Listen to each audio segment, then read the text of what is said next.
Okay, ఈ రోజు మన మీటింగ్ రాజమండ్రిలో మన వెంకటరామలో చాలా అద్భుతంగా జరిగింది. గ్రాండ్ సెక్షన్ ఇంకా చాలా మంది మాస్టర్ చాలా గ్రాండ్ గా జరిగింది.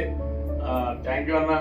నెక్స్ట్ మీటింగ్ కూడా మరి లావరాజు గారు మీరు రామచంద్రపురంలో మీ ఊరు కదా మీరు పెట్టి మాకు నెక్స్ట్ ఇంకో ముఖ్యమైన విషయం ఇక్కడ చెప్పాలి మన లావరాజు గారికి.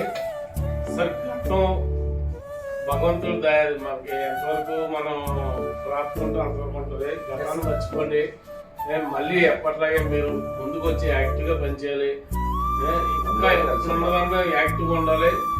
మర్చుకుని బాధపడుతూ వెనకబడిపోతూ దయచేసి కొత్త లైఫ్ని ప్రారంభించాలి. కొత్త జీవితాన్ని నడిపించుకోవాలి. మీరు ఇంకా యాక్టివ్గా ఉంటూ ఇంకా మంచి మంచి కార్యక్రమాలు చేస్తూ ఇంకా బాగుండాలని మనస్ఫూర్తి కోరుకుంటాను. మీరు దిగులతోని బాధతోని వెనకబడిపోద్దని మరోసారి మా అందరి తరఫున కూడా మీకు విన్నవించుకున్నాం సార్. ఓకే,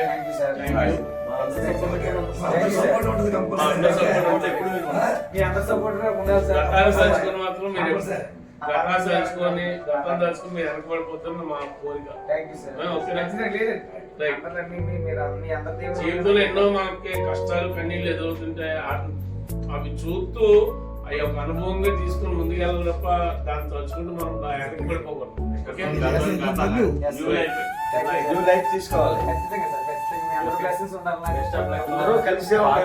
స్టార్ట్ చేయ లైఫ్ ని మంచి అంతా నీకు బాగుండి ఉంటుంది. మీరు అందరూ కలిసే ఉండాలి, కలిసి తిరగాలి.